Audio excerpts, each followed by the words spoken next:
السلام عليكم ورحمة الله وبركاته. الحمد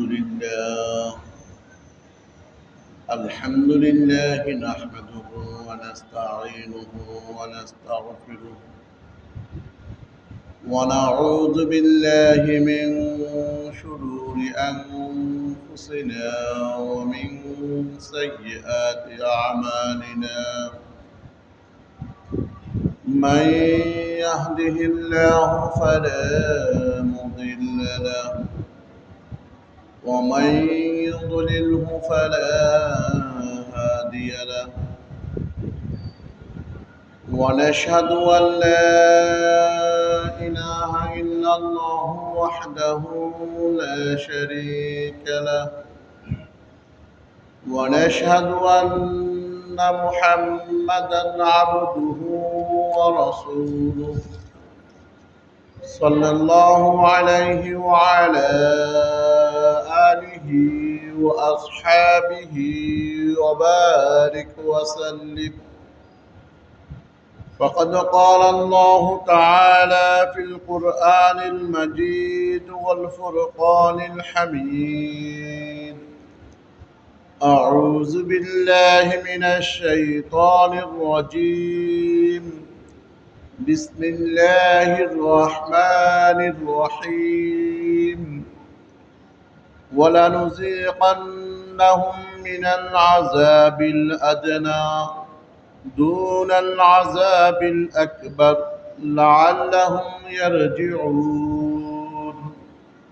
صدق الله المولانا العظيم. وقال رسول الله صلى الله عليه وسلم: إذا أحب الله عبدا صب عليه البلاء صبا، أو كما قال عليه الصلاة والسلام. اللهم صل على محمد وعلى آل محمد كما صليت على إبراهيم وعلى آل إبراهيم إنك حميد مجيد. اللهم بارك على محمد وعلى آل محمد كما باركت على إبراهيم وعلى آل إبراهيم إنك حميد مجيد. بلغ العلا بكماله، كشف الدجى بجماله، حسنت جميع خصاله، صلوا عليه وآله. بلغ العلا بكماله، كشف الدجى بجماله، حسنت جميع خصاله، صلوا عليه وآله. আলহামদুলিল্লাহ, আল্লাহ তাআলার দরবারে লক্ষ কোটি শুকরিয়া যে আল্লাহ রাব্বুল ইজ্জত আল্লাহ তাআলার অসংখ্য বান্দা থেকে আমাকে আপনাকে যাচাই বাছাই করে আল্লাহ তাআলার মাসের মধ্যে সর্বোত্তম মাস এবং আল্লাহ তাআলার নিকট সর্বোত্তম দিন এবং আল্লাহ তাআলার নিকট আসমানের নিচে জমিনের উপরে সর্বোত্তম জায়গা মসজিদে আসার বসার, কিছু কোরআন ও হাদিসের আলোচনা করার, কিছু কোরআন ও হাদিসের আলোচনা শোনার তৌফিক দান করেছেন। সেই জন্য আমরা সবাই ওই মহান রব্বুল আলামিনের দরবারে অন্তরের অন্তরস্থল থেকে একবার কালিমাতুশ শুকর আদায় করি, আলহামদুলিল্লাহ। তার সাথে সাথে তার হাবিব হুজুরে পাক সাল্লাল্লাহু আলাইহি ওয়াসাল্লামের রওজা মুবারকে লক্ষ কোটি দরুদ ও সালাম পেশ করছি। সবাই বলি সাল্লাল্লাহু আলাইহি ওয়াসাল্লাম। সম্মানিত মুসল্লিয়ানে কেরাম, আল্লাহ তাআলা আমাদেরকে দুনিয়াতে সৃষ্টি করেছেন তার ইবাদত করার জন্য। এই আল্লাহ তাআলা দুনিয়া সৃষ্টি করার পরে মানুষ সৃষ্টি করেছেন এবং জান্নাত জাহান্নামকেও কে সৃষ্টি করেছেন? আল্লাহ সৃষ্টি করেছেন। আল্লাহ তাআলা জান্নাত আর জাহান্নামকে সৃষ্টি করার পরে জান্নাত আর জাহান্নামের সাথে ওয়াদা করেছেন যে আল্লাহ তাআলা জান্নাতকেও পরিপূর্ণ করবে, জাহান্নামকেও কি করবে? পরিপূর্ণ করবে। তো এই জান্নাত আর জাহান্নামকে পরিপূর্ণ কাদের দ্বারা করবে? আমাকে আপনাকে দ্বারা কি করবে? মানুষ দ্বারা কি করবে? জান্নাত জাহান্নামকে পরিপূর্ণ করবে। তো আল্লাহ তাআলা দুনিয়াতে আমাদেরকে সৃষ্টি করেছেন এবং কিছু আল্লাহ তাআলা আমাদেরকে দুনিয়ার মরণ, কিছু বিধি, কিছু বিপদ, কিছু অসুস্থতা কি করেন? দান করেন। এটাকে করেন আল্লাহ করেন। বিপদ আপদ সবকে দেখে দেন। আমাদের ব্যারাম, আমাদের অসুস্থ, এগুলো কে দান করেন? আল্লাহ। এ নিয়ে কিছু আলোচনা করব, কারণ আমরা তো এখন এমন ইমান দুর্বলওয়ালা মানুষ, যখনই আল্লাহর পক্ষ থেকে কোনো একটা পরীক্ষা আমার সামনে এসে যায় তখন আমরা হা উতাশ হয়ে যাই, আমরা পেরেশান হয়ে যাই, হাত পা ছেড়ে দিই। এই জন্য বিপদ আপদ কি করে? বিপদ আপদ, রোগ ব্যারাম, এগুলো আল্লাহ তাআলার নেয়ামত। এগুলো কার নেয়ামত? আল্লাহ তাআলার নেয়ামত। এগুলো আসার পরে আমাদের উদ্বেগ উৎকণ্ঠ হওয়া যাবে না। এখন অনেক মানুষকে যখন আমরা জিজ্ঞেস করি ভাই কেমন আছেন, দেখা যায় 10 জনের মধ্যে একজনও বলে না যে ভালো আছি। 10 জনের মধ্যে 9 জনে বলে এই ব্যারাম, এই ব্যারাম, এই অসুস্থ, ছেলে অসুস্থ, মেয়ে অসুস্থ, ছেলে কথা শুনে না, মেয়ে কথা শুনে না, নানান রকমের ওজোর খাই, নানান রকমের কি সমস্যায় জর্জরিত। আল্লাহ তাআলা রাসূল সাল্লাল্লাহু আলাইহি ওয়াসাল্লাম বলেন যে আল্লাহ তাআলা যখন কোনো বান্দাকে ভালোবাসেন তখন তার উপর বিপদ ঢেলে দেন। সুবহানাল্লাহ। আল্লাহ তাআলা কি করেন? যখন তার কোনো বান্দাকে কি করেন? ভালোবাসেন, তখন তার উপরে বিপদ ঢেলে দেয়। তাহলে বিপদ এটা কার পক্ষ থেকে? আল্লাহ তাআলা। আমরা দুনিয়ার মধ্যে দেখি আল্লাহ তাআলা যত নবী রসুল প্রেরণ করেছেন, সমস্ত নবী রসুল বেশি বিপদে পড়েছেন। নবী রসুলের কি ছিল? বেশি বিপদে, বেশি অসুস্থর মধ্যে ছিল।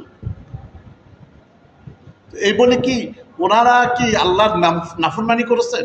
আল্লাহ থেকে বিমুখ হয়েছেন? হয়নি। আল্লাহ তাআলা রসুল বলেন ক্বালা রাসূলুল্লাহ সাল্লাল্লাহু আলাইহি ওয়াসাল্লাম ইযা হাব্বাল্লাহু আবদান সাব্বা আলাইহিল বালা সাব্বা। আল্লাহ রসুল সাল্লাল্লাহু আলাইহি ওয়াসাল্লাম বলেন আল্লাহ তাআলা যখন তার কোনো বান্দাকে মহব্বত করেন, কোনো বান্দাকে ভালোবাসেন, যখন কোনো বান্দার গুনাহ খাতা মাফ করতে চান, যখন কোনো বান্দাকে আল্লাহ তাআলা খাঁটি ইমানদার ওয়ালা বানাতে চান, তখন আল্লাহ তাআলা তাকে বিপদ ঢেলে দেয়। তার মধ্যে বিপদের মধ্যে তাকে কি করে? পতিত করে। সুবহানাল্লাহ। আর আমরা এখন মনে করি বিপদ হলে, বিপদে যদি আসে আমরা মনে করি হাই হাই আল্লাহ হয়তো আমার থেকে রহমতের চোখ ঘুরে নিয়েছে। নাউজুবিল্লাহ। আল্লাহ যদি আমার আপনার থেকে রহমতের চোখ ফিরিয়ে নেয় তো আমার আপনার 1 সেকেন্ড বাঁচার কোনো ক্ষমতা নেই। 1 সেকেন্ড কি বাঁচার কোনো ক্ষমতা। তাহলে বিপদ আপদ অসুস্থ এগুলো আল্লাহ তাআলার নেয়ামত। এগুলো কি? আল্লাহ তাআলার নেয়ামত। আমরা এটা আলোচনা করব কিভাবে আল্লাহ তাআলার নেয়ামত হয়। বিপদ আপদ, এই অসুখ ব্যারাম, এটা 2 ধরনের হয়। এক ধরন হচ্ছে যে পাপের কারণে আমাকে শাস্তি দেয়। পাপের কারণে কি দেয়? শাস্তি দেয়। আমরা যখন কোনো পাপ করি, ওই পাপ আল্লাহ তাআলা ওই পাপের বদলা আমাদের কি দেয়? শাস্তি দেয়। কি জন্য? যে আল্লাহ তাআলা যখন কোনো মুসলমানকে বিপদ দেন, আপদ দেন বা অসুস্থতা দান করেন, তাহলে ওই বিপদ আপদ এবং অসুস্থতার মাধ্যমে আল্লাহ তাআলা তার গুনাহ খাতাকে মাফ করে দেয়। সুবহানাল্লাহ। হাদিসে আছে আল্লাহ রাসূল সাল্লাল্লাহু আলাইহি ওয়াসাল্লাম বলেন যে কোনো একজন ব্যক্তি, কোনো একজন মুমিন, কোনো একজন মুসলমান রাস্তা দিয়ে হাঁটতেছে, এই অবস্থায় তার পায়ের মধ্যে একটা কাঁটা কি হলো? বৃদ্ধ হলো, কাঁটা কাটলো। ওই কাঁটা বৃদ্ধ হওয়ার পর যে ব্যথা সে পেয়েছে, ওই ব্যথা অনুযায়ী আল্লাহ তাআলা ডবল গুনাহ খাতা মাফ করে দিয়েছে। একটা কাঁটা বৃদ্ধ হলে তার দ্বারা আল্লাহ তাআলা কি করেন? গুনাহ খাতা মাফ। এই জন্য যদি আমাদের পাপের কারণে শাস্তি দেয় তাহলে এটাও আমাদের জন্য কি? নেয়ামত। দুনিয়ার মধ্যে গুনাহ খাতা মাফ, আল্লাহ তাআলা গুনাহ খাতা মাফ করবে, এটার তো বড় নেয়ামত আর নাই। এটার তো বড় নেয়ামত কি? আর নাই। কারণ মুফলিহুন, সফল কাম ওই ব্যক্তি যে দুনিয়ার মধ্যে আল্লাহকে রাজি খুশি করে কবরে যেতে পারছে। সুবহানাল্লাহ। আল্লাহকে রাজি খুশি করে, জীবনকে গুনাহমুক্ত করে যে ব্যক্তি কবরে যেতে পারলো সেই সফল। তার কুফাল চান কুফাল। আর যে ব্যক্তি দুনিয়ার মধ্যে পাপ আচার করার পরও দুনিয়ার মধ্যে কোনো গুনাহখাতা পাপ করাতে পারে নাই, ওই গুনাহখাতা নিয়ে সে কবরে চলে গেল, তার মতো কুফাল ফরা আর কেউ নেই, তার মতো কুফাল ফরা আর কেউ। এই জন্য আল্লাহ তাআলা কোরআনের মধ্যে বলেন যে নিশ্চয় আমি রব্বে কারীম মানুষদেরকে কিছু ছোট শাস্তি দিই। কি করি? ছোট শাস্তি দিই বড় শাস্তি থেকে বাঁচার জন্য। সুবহানাল্লাহ। কি দিই? ছোট ছোট শাস্তি। তার গুনার কারণে, তার পাপের কারণে আমি রব্বে কারীম তাকে ছোট ছোট কি দিই? শাস্তি দিই, যেন বড় গুনাহ থেকে সে বেঁচে আমি রব্বে কারীমের দিকে ফিরতে পারে। সুবহানাল্লাহ। আল্লাহ তাআলা কোরআনের মধ্যে বলেন, ওয়ালিনুযীকান্নাহুম মিনাল আযাবিল আদনা দুনাল আযাবিল আকবার লাআল্লাহুম ইয়ারজিউন। আল্লাহ তাআলা কোরআনের মধ্যে বলেন, ওয়ালানুযীকান্নাহুম মিনাল আযাবিল আদনা। আমি রব্বে কারীম আমার বান্দা যখন কোনো গুনাহ করে, আমার বান্দা যখন আমি রব্বে কারীমের কোনো নাফরমানি করে, আমার হুকুম আহকাম যখন মেনে চলে না, আমার রসুলের আদর্শ মোতাবেক মেনে চলে না, তার জন্য বড় শাস্তি থেকে বাঁচার জন্য আমি রব্বে কারীম দুনিয়ার মধ্যে তাকে সর্বপ্রথম ছোট ছোট শাস্তি দিই। কি দিই? ছোট ছোট শাস্তি দিই। কেন? দুনাল আযাবিল আকবার, সে যেন বড় আযাব থেকে বেঁচে যায়। সুবহানাল্লাহ। আচ্ছা বলেন তো দেখি, আমাদের দুনিয়ার মধ্যে আল্লাহ তাআলা যদি ব্যারাম দেয়, কি দেয়? ব্যারাম। হয়তো দেখা যায় কেউ ডায়াবেটিস, হয়তো দেখা যায় কেউ গ্যাস্ট্রিক, হয়তো দেখা যায় কেউ আরো অনেক রকমের ব্যারাম আছে না। এটাও আল্লাহ তাআলা ওই পরীক্ষা শুরু গুনাহ মাফ করার একটা উসিলা। যখন এটা দিবে, এটার দরুন আল্লাহ তাআলা গুনাহগাতা মাফ করে কাল কিয়ামতের ময়দানে জাহান্নাম থেকে মুক্তি দান করবে। সুবহানাল্লাহ। কোথা থেকে? জাহান্নাম থেকে। তাহলে যখনই আমরা অসুস্থতা হব, মনে করবো এটাও আল্লাহ তাআলার নিয়ামত, এটাও কি আল্লাহ তাআলার। আমরা তো একটু অসুখ হলে হুতাশ হয়ে যায়, ফেরেশান হয়ে যায়। একটু পারিবারিক অশান্তি শুরু হইলে আমরা ফেরেশান হয়ে যাই। হায় আল্লাহ তো আমার থেকে রহমত উঠে নিস লাগে, নাউজুবিল্লাহ। এরকম কথা বলে কি না? এরকম কথা বলা যাবে না। আল্লাহ বলে যে দুনাল আযাবিল আকবার, আমি বড় আযাব থেকে তাদেরকে, বড় শাস্তি থেকে তাদেরকে বাঁচাতে চাই। লাআল্লাহুম ইয়ারজিউন, যেন তারা আমার দিকে ফিরে আসে। সুবহানাল্লাহ। এই জন্য আমাদের মন মেজাজ, আমাদের চিন্তা চেতনাকে পরিবর্তন করতে হবে। আমরা কিছু মানুষ যখন অসুস্থ হয়ে যায়, তখন আমরা কিছু মানুষ বলা বলি করি, হাই হাই ইয়ে কার মানুষের সম্পদ মারি খেয়েছে, কাল্লা বেয়াদবি করছে লাগে, আল্লাহ তাআলা এরকম শাস্তি দিচ্ছে। বলি কি না? কি বলি? যে ইয়ে কোনো পাপ করছে আল্লাহর কাছে, এই জন্য আল্লাহ তাআলা এরকম শাস্তি দিচ্ছে। এরকম কথা বলা যাবে না, এরকম কথা বলা যাবে না। তাকে শাস্তি দিছে আল্লাহ তাআলা, তাকে দামি বানাইতে শাস্তি দিছে, দামি বানানোর জন্য। তাকে আল্লাহ অসুস্থতা দিয়েছে, এটা দামি বানানোর জন্য দেওয়া হয়েছে। আপনি দেখেন অনেক নবী রসুলের শরীরের পছন্দ ছিল। কি ছিল? শরীরের পছন্দ ছিল। তারা তো নবী রসুল, তারা তো নিষ্পাপ, তারপরও আল্লাহ তাআলা তাদেরকে পরীক্ষা করেছে। এই জন্য এরকম চিন্তা চেতনা পরিহার করতে হবে যে একটা মানুষ অসুস্থ হলে আমরা বলা বলে করি এ পাপ করছে, পাপের প্রায়শ্চিত্ত পাইতেছে। তার বলি এইভাবে যে অন্যের মাল খাইছে, আত্মসাৎ করছে, এখন বুড়োতিকালে তার পাপের কি করে প্রায়শ্চিত্ত করে, এরকম কথা বলা যাবে না। সে যাই করুক আল্লাহর কাছে সে ফয়সালা, আল্লাহ ফয়সালা করবে। কে ফয়সালা করবে? আমরা এরকম বলে আমাদের ঈমানের খাতরা তৈরি করতে পারবো। এই জন্য কোনো একটা ব্যারাম যখন হয়, মনে করতে হবে যে আল্লাহ তাআলা তাকে পছন্দ করছে। আল্লাহ তাআলা কি করছেন? তাকে পছন্দ করছে। একবার রাসূলুল্লাহ সাল্লাল্লাহু আলাইহি সাল্লামের দরবারে মসজিদে নববীর মধ্যে একটা গ্রাম্য মানুষ আসছে। কি মানুষ? গ্রাম্য মানুষ। তো গ্রাম্য মানুষকে আল্লাহ তাআলা রসুল জিজ্ঞেস করে, আচ্ছা আপনার কখনো অসুস্থ হয়নি? সে বলে, না, আমার জীবনে কখনো অসুস্থ হয়নি। তখন আল্লাহ রসুল আবার জিজ্ঞেস করলো, আপনার জীবনে সর্দি জ্বর কাশি এগুলো হয়নি? কোনো আমার জীবনে কোনো সর্দি জ্বর কাশি এরকম কিছু হয়নি। তখন আল্লাহ রসুল এরকম অনেক অসুস্থ, অনেক রোগ সম্পর্কে তাকে জিজ্ঞেস করছে। সে বলছে যে কোনো রোগ, কোনো ব্যারামই হয়নি। তখন সে যখন উঠে চলে যেতেছিল, তখন রাসূলুল্লাহ সাল্লাল্লাহু আলাইহি ওয়াসাল্লাম সাহাবীদেরকে ডেকে বললেন, এ আমার সাহাবারা, তোমরা যদি কোনো জাহান্নামীকে দেখতে চাও তাহলে তাকেই দেখো। নাউযুবিল্লাহ। তাহলে অসুস্থ না হওয়া এটা জাহান্নামীদের আলামত, অসুস্থ হওয়া এটা জান্নাতীদের আলামত। আর আমরা অসুস্থ হলে মনে করি হে পাপ করছে, এই জন্য এই অবস্থা। এই জন্য আমাদের চিন্তা চেতনাকে পরিহার করতে হবে। দ্বিতীয় নম্বর হচ্ছে, 1 নম্বর বলছি, আল্লাহ তাআলা বলছে যে পাপের মোচন করার কারণে আল্লাহ তাআলা কাউকে কি দিতে পারে শাস্তি হিসাবে, দুনিয়াতে বলা মুসিবত বিপদ যে কোনো কিছু, হয়তো দেখা যায় পারিবারিক কোনো মুসিবত পড়ে গেছেন, ভাইয়ে ভাইয়ে মিল নাই, পিতা সন্তান মিল নাই, হইতেই পারে, এটাও আল্লাহর একটা পরীক্ষা। সবর করতে হবে।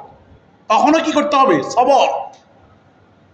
হাদিস শরীফের মধ্যে আছে, আল্লাহ রাসূল সাল্লাল্লাহু আলাইহি ওয়াসাল্লাম বলেছেন, আস-সবরু সাওয়াবুল জান্নাহ। আল্লাহ রাসূল বলেন যে সবর করা, ধৈর্য ধারণ করা, তার প্রতিদান হচ্ছে জান্নাত। সুবহানাল্লাহ। আপনি সবর করবেন যে কোনো কাজে, আপনার যত পরিমাণ বিপদ আসুক, যত রকমের অসুস্থতা আসুক, যত রকমের পেরেশানি আসুক, এটাই সবর করতে হবে যে আমার আল্লাহ সব কিছু সমাধান করে দিবে। এই কথা বলে যে সবর করবে, আল্লাহ বলে এই সবরের বদলা হচ্ছে জান্নাত। সুবহানাল্লাহ। হতাশ হওয়া যাবে না। দ্বিতীয় নম্বর, আল্লাহ তাআলা আরেকটা নেয়ামত হিসেবে আমাদেরকে কি দেন? রোগ ব্যাধি নেয়ামত হিসেবে কি করেন? দেন। আল্লাহ তাআলার এই রোগ ব্যাধি দেওয়ার পরে আপনারা হয়তো এটা বলতে পারেন যে কোনটা আল্লাহর নেয়ামত, কোন রোগটা আল্লাহর নেয়ামত, আর কোন রোগটা আল্লাহ শাস্তি হিসেবে দিচ্ছেন, এটা আমরা ধরবো কিভাবে? এটা কিভাবে বুঝবো?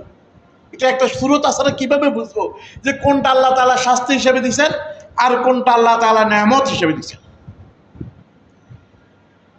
যে রোগ, যে অসুস্থতা হওয়ার পরে মানুষ আল্লাহ থেকে বিমুখ হয়ে যায়। কার থেকে? আল্লাহ থেকে বিমুখ হয়ে যায়। সে আগে নামাজ পড়তো, এখন নামাজ পড়ে না। সে আগে দান সদকা করতো, এখন দান সদকা করে না। সে আগে আল্লাহর হুকুম আহকাম মেনে চলতো, এখন হুকুম আহকাম মানে না, যে আমি আল্লাহর হুকুম মানি কি লাভ হয়েছে, আল্লাহ তো আমাকে রোগ দিয়ে দিছে। নাউযুবিল্লাহ। বলে কিনা এরকম? মনে করতে হবে ওই শাস্তি, ওই রোগটা তার শাস্তি হিসেবে দেওয়া হয়েছে। ওই রোগটা তার জন্য কি হিসাবে?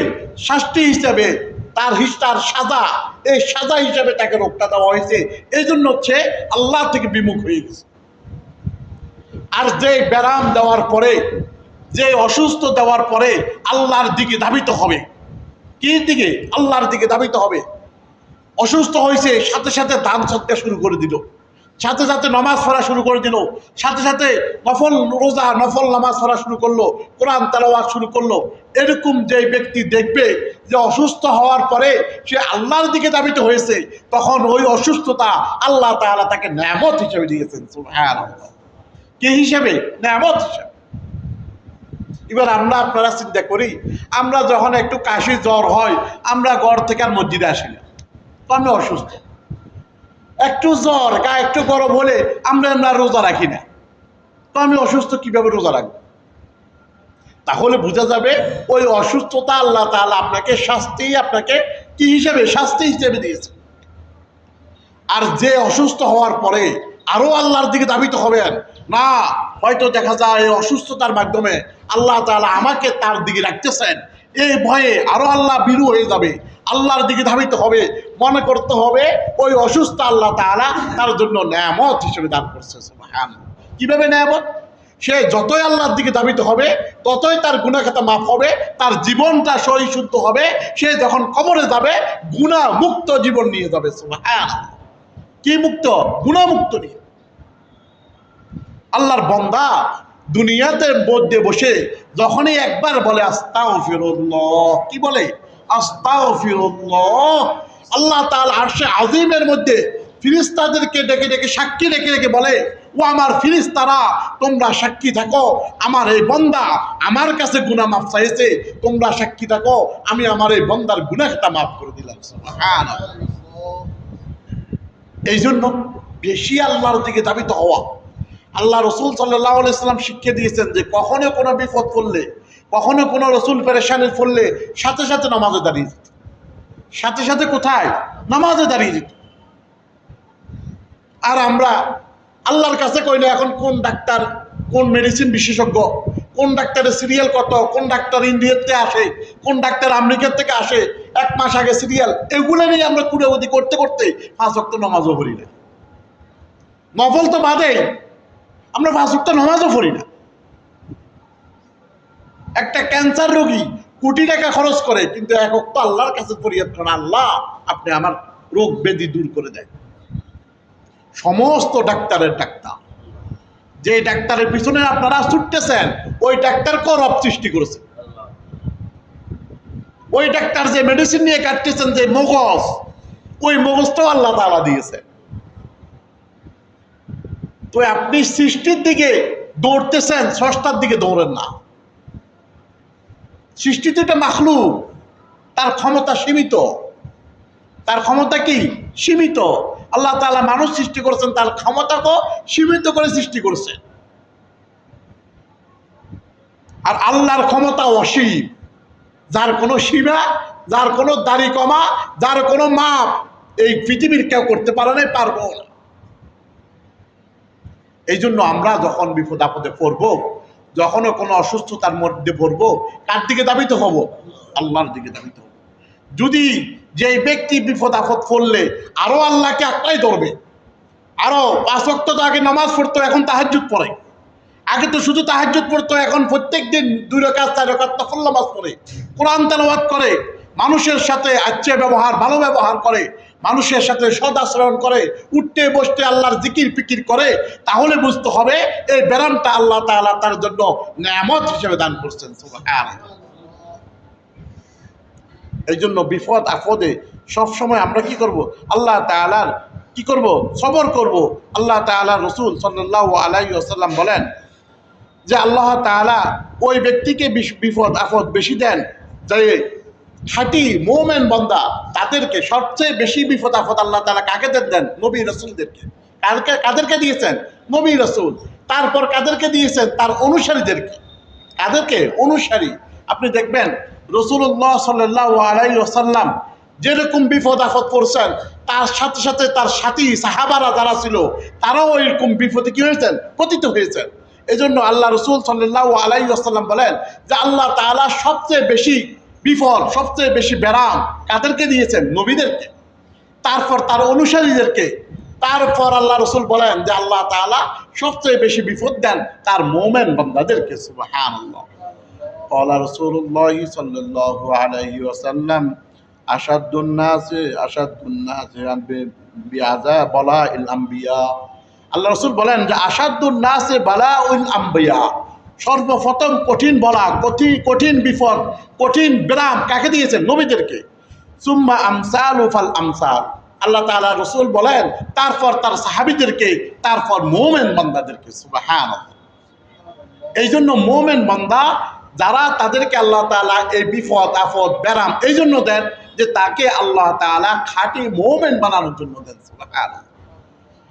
হযরত আশরাফ আলী থানভী রহমাতুল্লাহি আলাইহি তার কিতাবের মধ্যে একটা ঘটনা লেখেন যে একবার 2 জন মানুষ, একজন ইহুদি আর একজন মুসলমান, মৃত্যু সজ্জায়।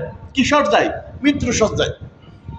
তো ইহুদি যে মৃত্যু সজ্জায়, সেই মৃত্যু সজ্জার মধ্যে আল্লাহ ফরিয়াদ করতেছে মনে মনে। মানুষে জিজ্ঞেস করে আপনার কি খাওয়া ইচ্ছা, কি শেষ ইচ্ছে কি? বলে কি না? বলে। তখন ইহুদি দিকে সে শেষ ইচ্ছে তার পরিবারের কাছে বলল যে আমার একটা নদীর মাছ খেতে ইচ্ছে করে। কি ইচ্ছে করে? নদীর মাছ।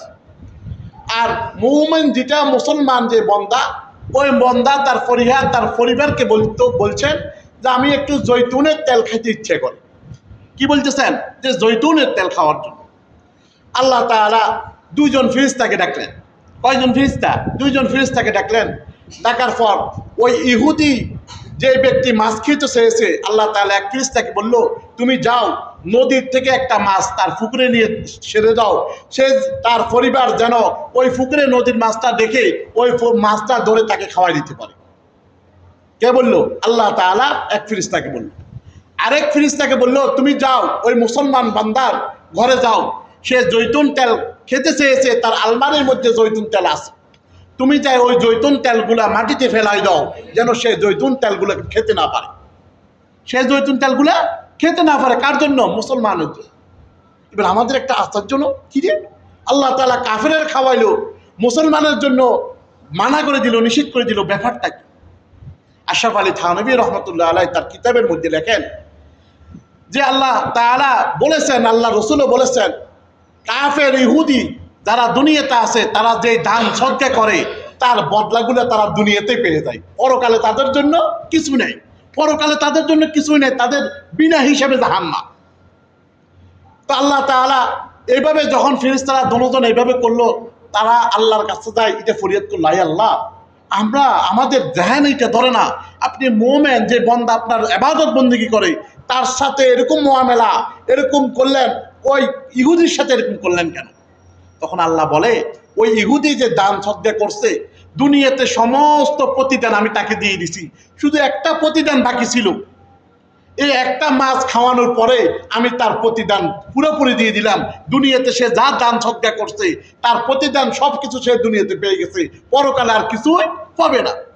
আর যে মুমিন বান্দা জৈতুন তেল খেতে চেয়েছিল, আমি এই জন্য পালাই দিয়েছি যে দুনিয়ার মধ্যে চলতে ফিরতে সে যতগুলা গুনার কাজ করছে, এই সমস্ত গুনার কাজগুলা আমি তাকে অসুস্থতা দান করে ক্রমে সবগুলো কি করছি, মাফ করে দিচ্ছি, শুধু একটা গুনাহ বাকি ছিল, এই শাস্তির কারণে আমি তাকে ওই গুনাহটাও মাফ করে দিলাম, এখন তার পুরো জীবনটা গুনাহমুক্ত জীবন হয়ে গেল। সুবহানাল্লাহ।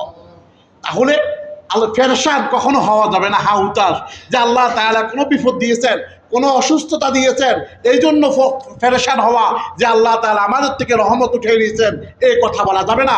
বরঞ্চ এই অসুস্থ, এই বিপদ আমার জন্য ওই সময় নেয়ামত হবে যখনই আমি আপনি এই বিপদে পড়বো, তখন আল্লাহর দিকে আরো বেশি দাবিত হব, আল্লাহর দিকে ফরিয়াদ বেশি করব, নামাজ তো পড়বো, সাথে সাথে দায় নামাজ বিছিয়ে 2-4 রাকাত নফল নামাজ পড়ে আল্লাহর কাছে ফরিয়াদ করব।